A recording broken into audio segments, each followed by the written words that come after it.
आज का कार्यक्रम ये है कि माननीय अखिलेश यादव जी ने मुझे हरियाणा समाजवादी पार्टी का अध्यक्ष मनोनीत किया है। तो उस उपलक्ष्य के अंदर मैंने सोचा कि गेट टुगेदर हो जाए कुछ साथियों के साथ, आप सभी पत्र बंधुओं के साथ, तो एक दोबारा नए सिरे से जो है एक जुड़ाव सा वो बन जाए। समाजवादी पार्टी की बात करें तो हरियाणा में उसका कोई वर्चस्व नहीं है, फिर भी आपने पार्टी ज्वाइन की। ये कहना गलत है कि हरियाणा के अंदर समाजवादी पार्टी का वर्चस्व नहीं है। ये मानता हूं कि वो धरातल पर नहीं दिख रहा।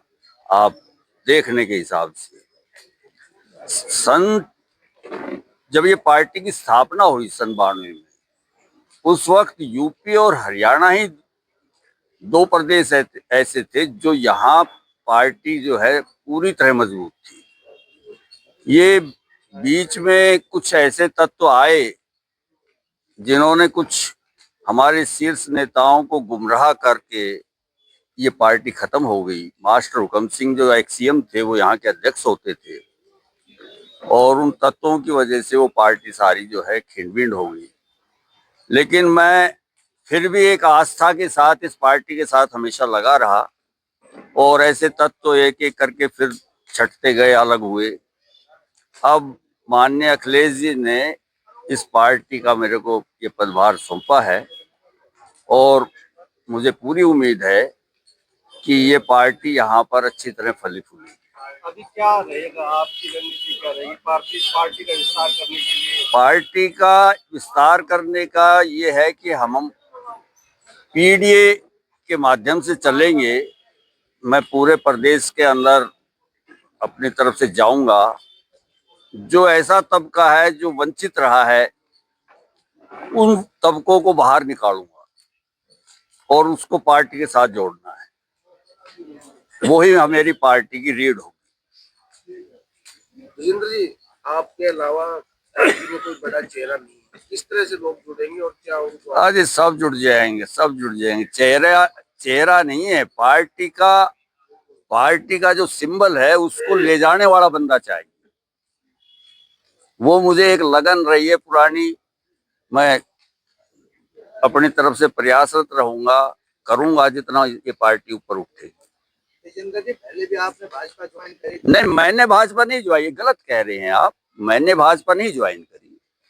मेरी जो सिस्टर है, मेरी सिस्टर वो अनमैरिड है, मेरे पास रहती है, धार्मिक मामलों में लगाव रखती है।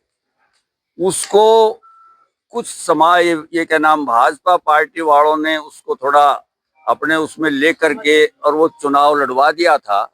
अब एक बहन चुनाव लड़े तो भाई बहन को कैसे छोड़ सकता है? अब वो नहीं, मैंने पार्टी कभी कोई पार्टी आज तक ज्वाइन नहीं करी, सिर्फ समाजवादी पार्टी के साथ। दो राष्ट्रीय पार्टियों के बीच में आप कैसे अपने आप को कर पाएंगे, जबकि चौटाला पार्टी और जो है जेजेपी दोनों खत्म के कागज पे? आज की तारीख के अंदर जो जिनको आप राष्ट्रीय पार्टी या प्रदेश पार्टी कह रहे हो सभी मृतप्राय हैं। हरियाणा में खास तौर पर कांग्रेस है वो अपनी आखिरी सांसें गिन रही है। चौटाला परिवार की जो पार्टियां रही वो भी अब खिंड हो गई हैं। भाजपा सन 14 से राज करती आ रही है। लोग जो है इसकी उससे पूरी तरह ऊब चुके हैं, बदलाव चाह रहे हैं। उस बदलाव की उम्मीद के साथ हम उम्मीद बन के निकलना चाहते हैं, अपनी तरफ से प्रयास करेंगे। तो क्या एजेंडा रहेगा जो आप जनता के बीच में जाएंगे इनको अपनी तरफ आकर्षित करने के लिए? हमारा एजेंडा है कि इसको पूरे हरियाणा को जो है एक मजबूत सशक्त एक नेतृत्व मिले और इसको अपनी पहचान मिले। और सामाजिक दृष्टि से, ऐतिहासिक दृष्टि से, राजनीतिक दृष्टि से, आर्थिक दृष्टि से, शैक्षणिक दृष्टि से ये हरियाणा उभरे। इस तरफ कोई ध्यान ही नहीं जा रहा किसी का भी। अब ये अरावली की पहाड़ियां हैं, अब बताओ इसको पूरी को उजाड़ने लग रहे हैं, उसका कितना दुष्प्रभाव पड़ने लग रहा है। ये पूरी दिल्ली के अंदर पोल्यूशन, इस एनसीआर में ही पूरे में पोल्यूशन छाया रहता है। सरकार ध्यान ही नहीं, कुछ भी ध्यान नहीं। चौधरी भूपेंद्र सिंह तो भूपेंद्र सिंह यादव तो लगातार लगे हुए हैं इसको अरावली को बचाने में। भूपेंद्र सिंह यादव ने ही जो है सुप्रीम कोर्ट को अपना प्रस्ताव भेजा है उनके मंत्रालय ने, और उस प्रस्ताव पर जो है सुप्रीम कोर्ट ने अपनी मोहर लगाई है। अब 100 मीटर से नीचे की पहाड़ियां अरावली क्षेत्र में शामिल नहीं की जाएंगी।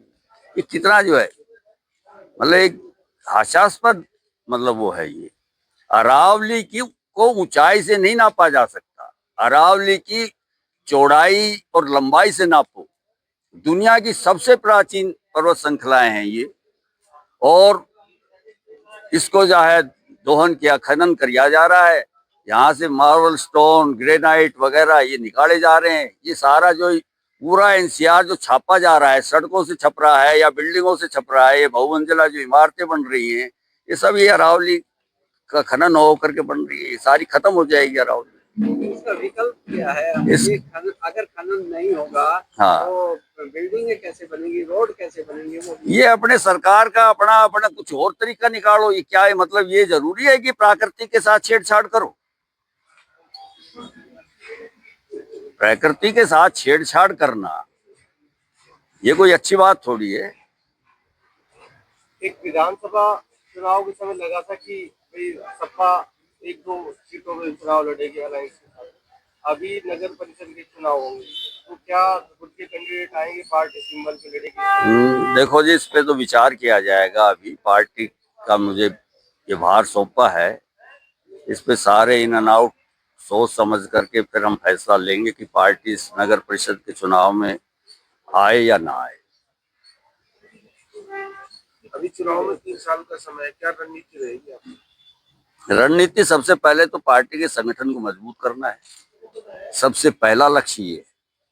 और जब पार्टी का संगठन मजबूत होगा फिर पार्टी चुनाव में उतरेगी।